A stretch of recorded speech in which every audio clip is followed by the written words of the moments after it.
Shalom saudaraku yang dikasihi Tuhan Yesus Kristus. Selamat pagi, salam sejahtera untuk kita semuanya. Selamat datang kembali di Renungan Rohani pagi hari ini. Semoga saudara yang terkasih dalam keadaan sehat selalu.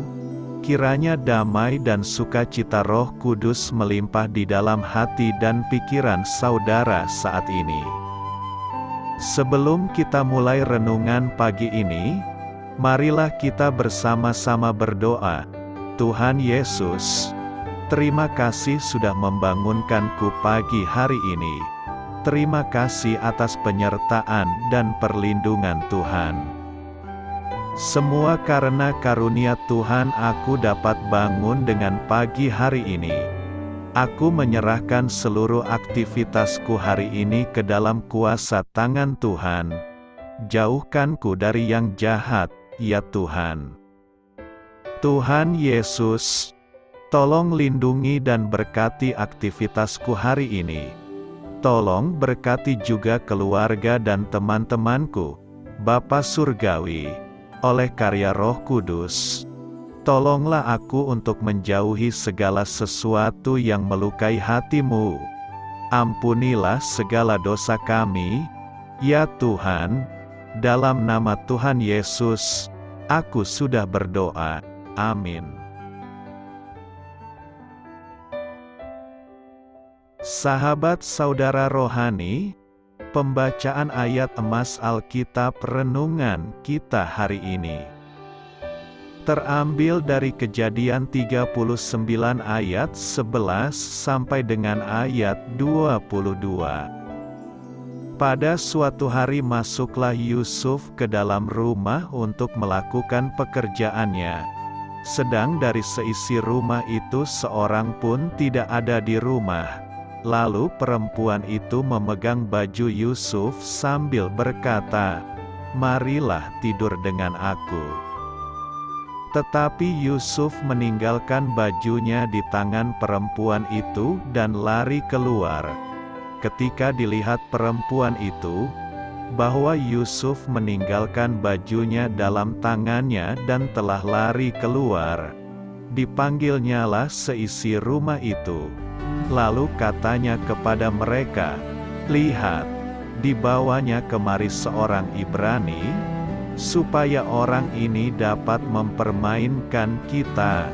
Orang ini mendekati aku untuk tidur dengan aku, tetapi aku berteriak-teriak dengan suara keras.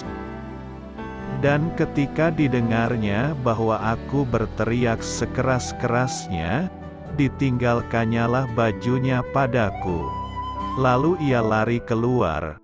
Juga ditaruhnya baju Yusuf itu di sisinya, sampai tuan rumah pulang." Perkataan itu jugalah yang diceritakan perempuan itu kepada Potifar. Katanya, "Hamba orang Ibrani yang kau bawa kemari itu datang kepadaku untuk mempermainkan aku. Tetapi ketika aku berteriak sekeras-kerasnya, ditinggalkannya bajunya padaku. Lalu ia lari keluar."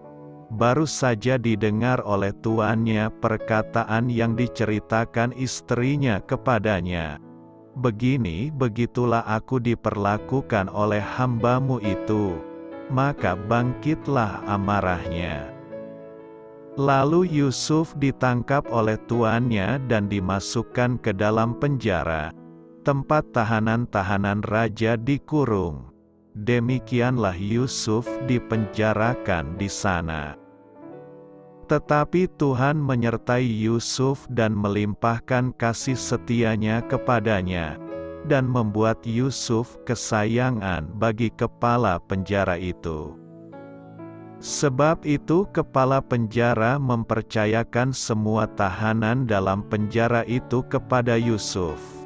Dan segala pekerjaan yang harus dilakukan di situ, dialah yang mengurusnya.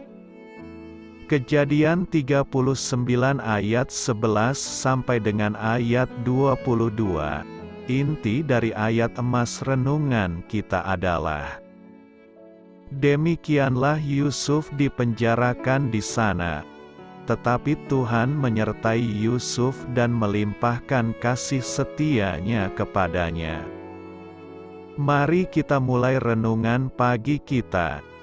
Judul renungan kita hari ini adalah Manusia Paling Sendirian, ditulis oleh Dave Brannon. Kisah inspiratif. Pada tanggal 20 Juli tahun 1969, Neil Armstrong dan Buzz Aldrin melangkah keluar dari modul pendaratan mereka di bulan dan menjadi manusia pertama yang berjalan di permukaan bulan. Namun, kita jarang sekali mengingat orang ketiga dalam regu mereka, yaitu Michael Collins, yang menerbangkan modul komando Apollo 11. Setelah kedua rekannya menuruni tangga modul untuk menguji permukaan bulan, Collins menunggu seorang diri di sisi bulan yang lain. Ia kehilangan kontak dengan Neil, Buzz, dan semua orang di bumi. Pusat misi NASA menyatakan, tidak pernah ada manusia lain setelah Adam yang merasa paling sendirian seperti Mike Collins. Ada kalanya kita juga merasa benar-benar sendirian. Contohnya, bayangkan perasaan Yusuf, putra Yakub, ketika ia dibawa keluar dari Kanaan ke Mesir setelah saudara-saudaranya menjual dirinya. Kemudian ia semakin terkucil setelah dijebloskan ke dalam penjara atas tuduhan palsu. Bagaimana Yusuf dapat bertahan dalam penjara di negeri asing tanpa sanak keluarga di dekatnya? Dengarkanlah ini. Demikianlah Yusuf dipenjarakan di sana. Tetapi Tuhan menyertai Yusuf. Dalam Kejadian 39, 4 kali kita diingatkan akan kebenaran yang menghibur ini. Apakah Anda merasa sendirian atau terkucil dari orang lain? Berpeganglah pada kebenaran akan kehadiran Allah, yang telah dijanjikan Yesus sendiri. Ketahuilah, Aku menyertai kamu senantiasa, bersama Yesus sebagai juru selamat, Anda tidak akan pernah sendirian. Amin. Marilah kita renungkan di dalam hati kita. Kapan Anda merasa sangat sendirian? Bagaimana Allah mengingatkan Anda bahwa Dia hadir dalam kesendirian Anda? Hal ini patut kamu ketahui. Kitab Kejadian menunjukkan perbedaan mencolok antara kehidupan Yusuf dan kegagalan nenek moyangnya. Baik Abraham maupun Ishak sama-sama gagal, karena pernah menyerahkan istri mereka kepada penguasa asing karena alasan yang egois. Yehuda gagal karena melakukan perzinaan demi kesenangannya sendiri. Namun, ketika Yusuf dicobai, ia tetap setia kepada Allah. Ketika istri Potifar mencoba merayunya, ia berkata, "Bagaimanakah mungkin aku melakukan kejahatan yang besar ini dan berbuat dosa terhadap Allah?" Allah kemudian memakai Yusuf yang setia untuk menyelamatkan keluarga Yakub dan seluruh Mesir. Doa saya menyertai saudara sekalian. Selamat berkarya untuk Tuhan. Amin.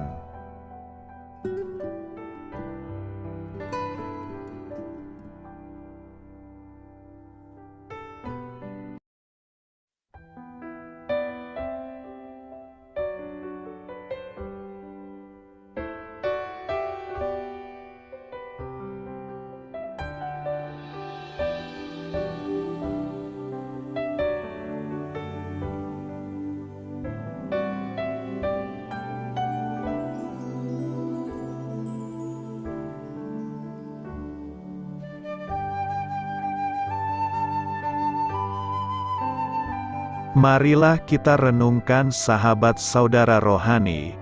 Demikianlah renungan firman Tuhan pagi hari ini. Semoga menjadi berkat dalam hidup kita. Dan sebelum kita memulai segala aktivitas kita pagi hari ini, marilah kita berdoa. Selamat pagi Bapa, malam hari telah berganti pagi. Kehidupan baru telah Engkau berikan kembali bagi kami. Bapa Surgawi, tolonglah aku menyadari kebutuhan orang lain, supaya aku dapat membagikan apa yang telah Engkau berikan kepadaku. Pada saat aku membutuhkan, berilah aku keyakinan bahwa Engkau akan mencukupkanku, melalui orang-orang yang mengasihi-Mu, bukan karena kami pantas atau layak, namun karena kasih karunia-Mu kami boleh ada, sebagaimana kami ada di pagi hari ini. Terima kasih Tuhan, atas kesempatan baru yang telah Tuhan berikan kepada kami, untuk bisa memperbaiki diri agar kami bisa lebih layak di hadapan-Mu. Hari ini kami serahkan semua perkara dan kesulitan yang akan kami lalui ke dalam tangan-Mu. Biarkanlah kami bisa memuliakan-Mu dalam segala aktivitas yang akan kami lakukan. Amin. Biarlah firman Tuhan menjadi pengingat untuk kita semua, bahwa tuntunan dari Roh Kudus akan selalu memberi jalan keluar bagi setiap permasalahan hidup kita, dan memberi kedamaian di hati kita. Sampai jumpa di renungan pagi saudara rohani berikutnya.